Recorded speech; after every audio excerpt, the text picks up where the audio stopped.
Even the wealthiest people in the world cannot add a Hermès Birkin bag to their cart. No matter your credit card limit, you cannot go to their website and say, buy now. Even if you walk into the store with cash in hand. It won't happen. It simply won't happen. So, is this a logistics problem, a technology infrastructure gap? Neither. This is a deliberately architected system built by the world's most profitable luxury brand. A strategic rejection policy constructed brick by brick over decades. Now ask yourself this. What are you doing? You hold every door wide open for your customer. You chase them across every platform. You extend a discount coupon on the payment page. And you call this a seamless customer experience. What we are going to talk about at this table today is exactly that. How everything you present as convenience is silently eroding the brand value you spent years building. Once you understand why Hermès cannot be added to a cart, why Rolex puts you on a waiting list, and how this strategy can save your brand, you will see that every buy now button you ever placed was in fact a nail driven into your own brand's coffin. Welcome to the Insight Atlas Strategy Table.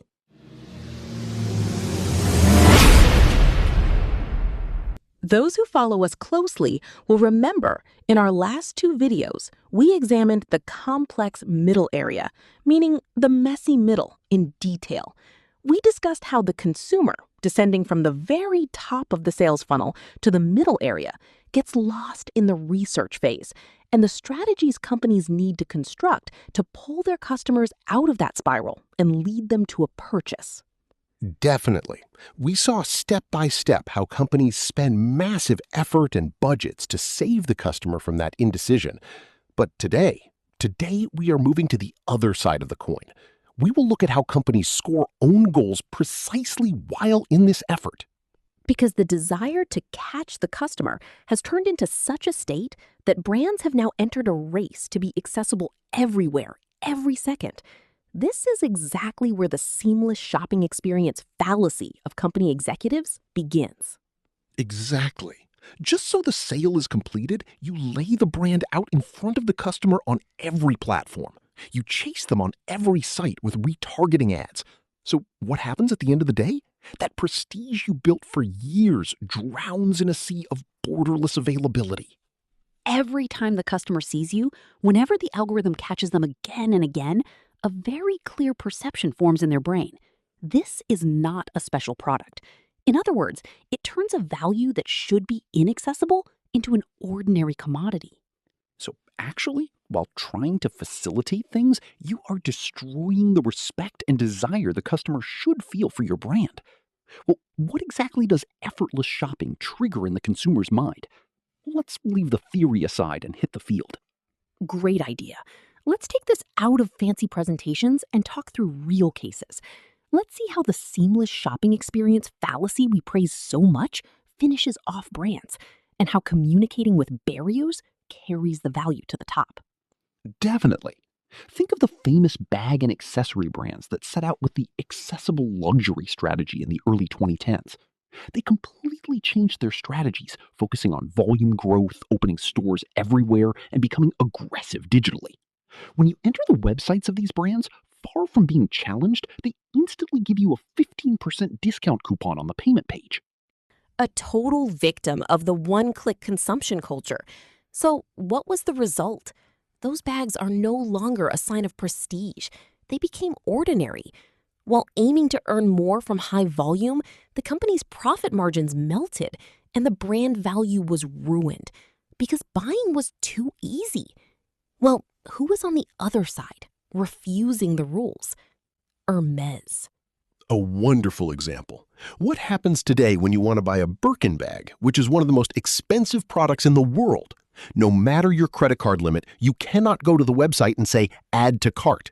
Even if you go to the store and put the cash on the table, you cannot get it. Exactly. They put you on a waiting list. You need to establish a relationship with a sales consultant for months and, so to speak, pass through an interview. The purchasing process is completely full of barriers and months of waiting. Now, let's ask the executives. Does Hermès, the world's most profitable luxury brand, not have the budget to set up a one-click payment infrastructure? Or are they so lack of vision that they cannot write the retargeting algorithms that will follow their customers step by step on the internet? Of course not. All those barriers are a conscious, masterfully crafted strategic architecture, because they know very well that the moment effortless shopping kicks in, that bag will turn into just an ordinary item sewn from leather. This is the scarcity paradox.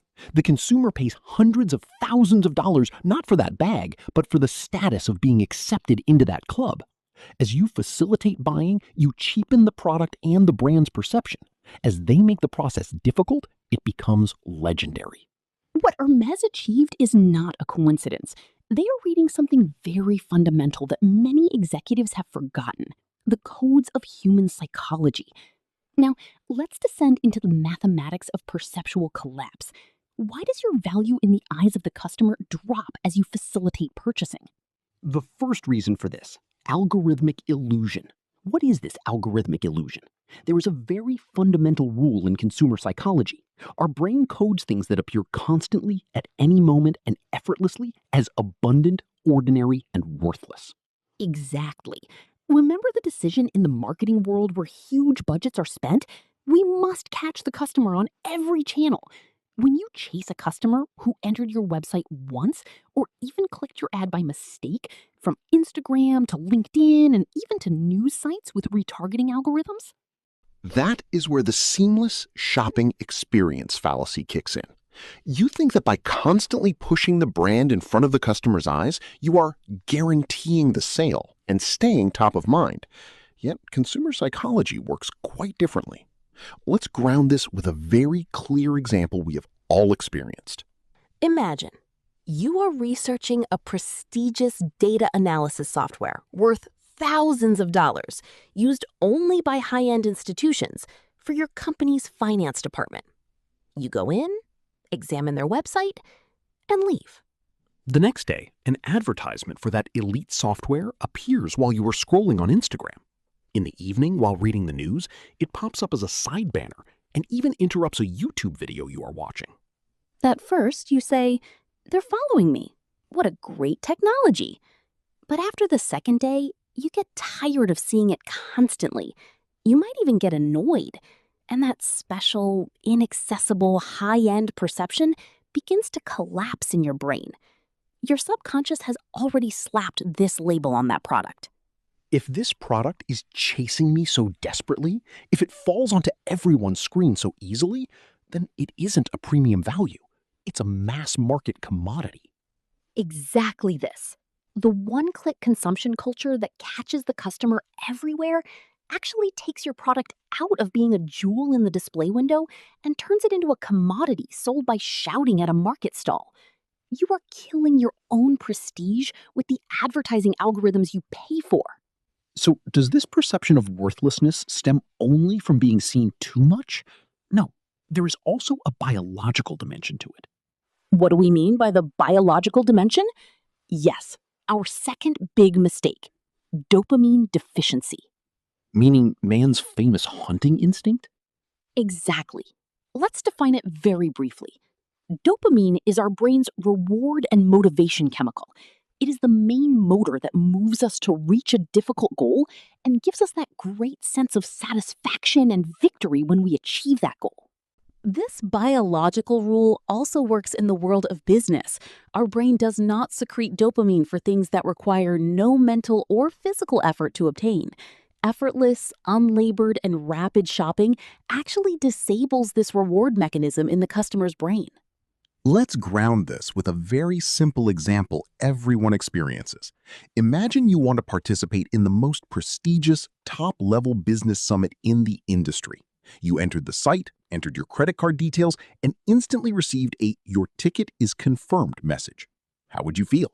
An ordinary transaction, just like ordering water from a grocery store. But what if, instead of a direct purchase button, you encountered a challenging participation and qualification form?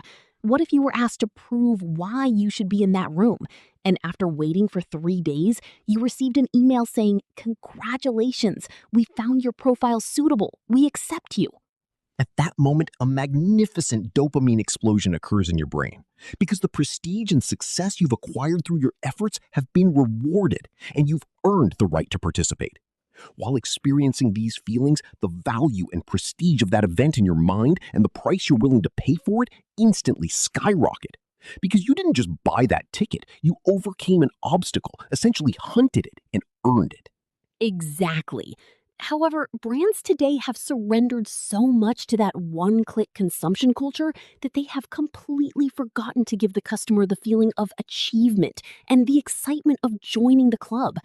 The bottom line is this: when you say yes to a request instantly without demanding any effort from the customer, you break that dopamine cycle and devalue your brand with your own hands. And this brings us to the actual major truth on the table. If there are executives taking notes, they should underline this specifically. Real prestige requires a guard at the door. Let's give a concrete and very real example. Imagine walking into a Rolex boutique with $15,000 in cash in your pocket. You see that very popular steel model in the display window and say, "I want to buy this." What happens? The sales consultant smiles at you and says, "That model in the window is not for sale, sir. It is for display purposes only. If you wish, we can place you on a waiting list." So what do you do to actually get on that list and earn the right to buy that watch? You go and buy another unpopular model or a piece of jewelry from the boutique that you don't actually want, just to create a purchase history in the store. Can you imagine? You are proving yourself to the brand just to spend your money. You've essentially gone on a hunt. When the sales consultant calls you weeks later and says that watch has been allocated to you, the sense of victory you feel cannot be created by any 15% off in cart campaign. That is exactly what a dopamine explosion is. Yet the seamless shopping experience fallacy, fed by instantly approved forms, flawless payment infrastructures, and advertisements which you spent millions to establish, dictates exactly the opposite to brands. Don't you dare say no to the customer. Get the form approved immediately. Take the payment with one click. And at the end of the day, you turn your premium brand perception, which you created by spending huge budgets, into trash. Again, by paying huge budgets. If a product can be bought instantly from one's seat just because a credit card limit is enough, its social status signal is zero. People don't pay for premium brands just to use that product. They pay to say, "I possess prestige too. I am a member of that club." In short, to prove their social status. You cannot sell a VIP box in a place where everyone can enter easily. If you try to sell it, the customer won't pay that price. What happens then? Sales slow down, and management takes that fatal decision in panic. Is the price too high? Let's go for a discount. And that discount campaign becomes the last nail driven into the brand's coffin. Do you see how you destroyed your value while trying to catch the customer? Exactly. Our brain does not value anything it doesn't spend effort to obtain. Effortless shopping resets the customer's excitement in the B2B world as well. Let's ground this directly with a B2B case. You are looking for a high-level consultancy firm or a technology agency to transform your company. You enter their website. If there is a Start Now button on that site, or if you can set up a meeting instantly, what would you think? Doubts start immediately. This means nobody works with them. They are waiting for customers at the till. Is their service quality low? It looks like a standard service. Do they have the capacity or technology to meet my needs? A total victim of the seamless shopping experience fallacy. But now let's look at the other scenario. You enter the site of the best strategy firm in the industry. No price, no package. There is only a difficult application form that takes time to fill and questions your company. You fill out the form with difficulty, and this email comes to you. Our capacity for this quarter is full. Also, we only accept companies that possess a certain vision and fit our working culture. We have placed your file on the evaluation list. What just happened? The power balance shifted instantly. The customer, who was the one paying, started trying to prove themselves to the agency to obtain the service. The hunting instinct was triggered. Exactly. You cannot create that sense of victory you feel when that agency calls you weeks later and says, "We accept your project," with any "fill out the form now and we'll give you a special discount" email. Moreover, when you sit at that table, you don't even negotiate the price. But why do executives fall into this trap knowingly? Because there is another, much more dangerous metric imposed on them at the table. The most important metric executives put on the table? Market share. The obsession with increasing volume. But how does the passion for reaching more people drag that brand, which you've woven stitch by stitch for years, toward the bottom? There is a very clear destructive cycle eating the company from within. First, you tear down barriers just to hit the target. Then the brand falls into everyone's hands and becomes ordinary. Finally, in the long run, your brand image and your investment collapse, along with your large profit margins that were meant to yield high returns. Let's first open this with a very familiar example from B2C, the end consumer world. Bring to mind a famous clothing brand that used to have stores only on very prestigious streets, where carrying that logo was a status. Then a growth-oriented management takes over that brand. A decision is made. We must facilitate sales. The company instantly gets caught up in that effortless shopping obsession. What happens? They put the products on every e-commerce platform. They chase you with retargeting ads at the slightest website visit. Those luxury products fall into discount baskets on the lower floors of shopping malls. Just to be able to say, we increased sales volume by 30% at the end of the quarter. But the second phase is ruthless. The brand is now everywhere. That private inner club charm has evaporated. And the last stage of the cycle, the inevitable end, the profit margin collapses. Because since the product is on everyone, that original premium audience stops paying the high price. The company is forced to bow to the rules of the one-click consumption culture and has to constantly offer cart discounts just to stay afloat. Well, is this only a problem for those selling sweaters or bags? Definitely not. Now let's come to the B2B world. Much bigger tragedies are occurring behind closed doors. Exactly. Think of a high-level technology firm or a boutique consultancy company that only serves sectoral leaders with contracts worth hundreds of thousands of dollars. There is serious selectivity and a difficult approval process at the door. Customers work with them because obtaining that service means sending a message to the market. We are the best in our sector. Then, a new sales director is appointed to the company and sets that goal. We must double our market share, remove the application processes. A total victim of the seamless shopping experience fallacy. They cancel comprehensive evaluation and compliance meetings. They go and put a Start Now button on a B2B business. They take in every company that enters their credit card, whether their vision fits or not. In the first 6 months, invoices are issued, sales explode, and the board applauds each other. But what next? The place gets filled with mediocre customers who don't understand high-quality standards and constantly tire the system. What do the premium customers, the ones who actually bring in the money, do when they see this? Of course, they cancel their contracts, saying it's become too crowded here and the quality has dropped. The company, having lost its premium audience, is forced to lower prices in panic to keep that mediocre and complaining crowd. While working with a 60% profit margin, it turns into an ordinary subcontractor doing cheap contract work just for the sake of volume. This is the golden rule that all those executives, marketing, and sales directors at the table must carve into their minds. Volume is the biggest enemy of prestige. The moment you open those doors wide to increase volume, not only does a crowd enter, ordinariness enters as well. You can save short-term balance sheets, but you can never bring back the soul and high profit margin of that brand. So what is the solution? Are we going to stop sales completely? No. The solution lies in building barriers toward that door. In other words, in creating strategic friction. Now, let's move on to the architecture of how you will earn more by rejecting the customer. After all we've explained, I can imagine executives experiencing this panic.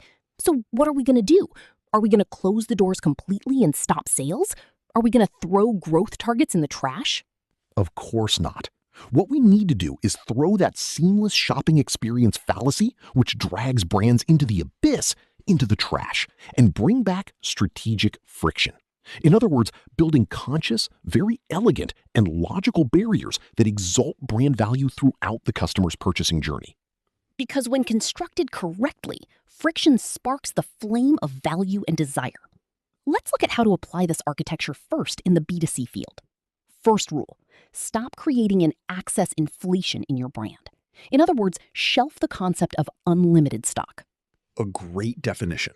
Just as money becoming abundant in the market loses value, every product on your site loses value when it is ready for everyone's credit card every second. We greatly underestimate the power of seeing sold out of stock, last 3 items, or limited quantity next to that buy now button in customer psychology. These types of expressions are not an operational failure. When managed correctly, they are enormous desire triggers. To break the one-click consumption culture and prevent this access inflation, your strongest weapon is waiting lists, waitlist. Limit production or sales to certain periods. When the customer cannot get that premium product they want so much instantly and signs up for that list saying, "I am waiting for my turn," that product instantly jumps in rank in their mind. The wait itself turns into a status.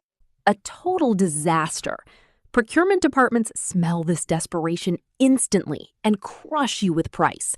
Instead, construct an application and capacity evaluation process.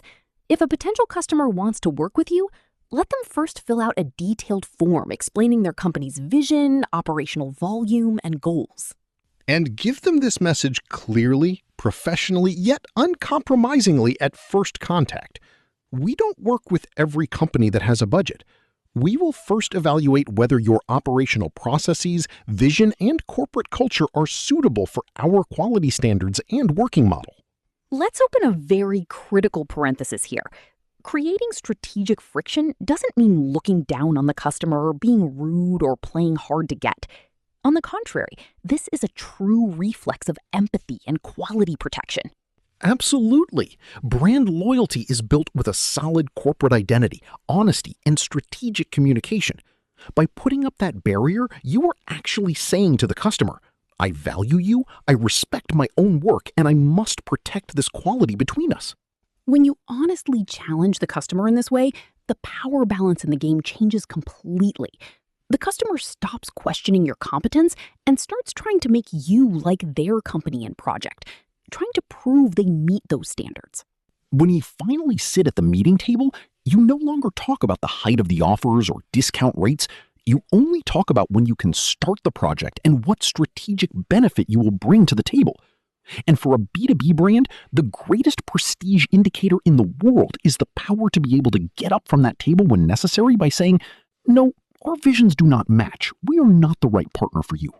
The luxury of being able to reject the customer is the most expensive, most effective, and most lasting marketing strategy in the world. So let's tie the closing to those performance metrics that executives love so much. The success of a true brand manager or a master strategist is not measured at the end of the day by how many people they sold that product to. Real success is measured by how many people you deliberately leave out in order to protect the quality of the product, the prestige of the brand, and the high profit margins that keep the company standing. Do not fall into the trap of volume obsession. Now it's your turn. Take a look at the sales funnels in your own company, at those metrics you check every day. Do you have those elegant, strategic barriers that protect your prestige and value? Or have you already surrendered to that one-click consumption culture without realizing it? Let's discuss these thoughts honestly in the comments. How do these things we've explained resonate in your sector? How can we repair the blind spots in your B2B processes or that rapid consumption trap in e-commerce? Let's meet there and analyze the problems together, just like having coffee at a table. We have reached the end of this episode where we discuss the scarcity paradox and broke corporate cliches. See you in our next strategy session. Take good care of yourself and your brand. Goodbye.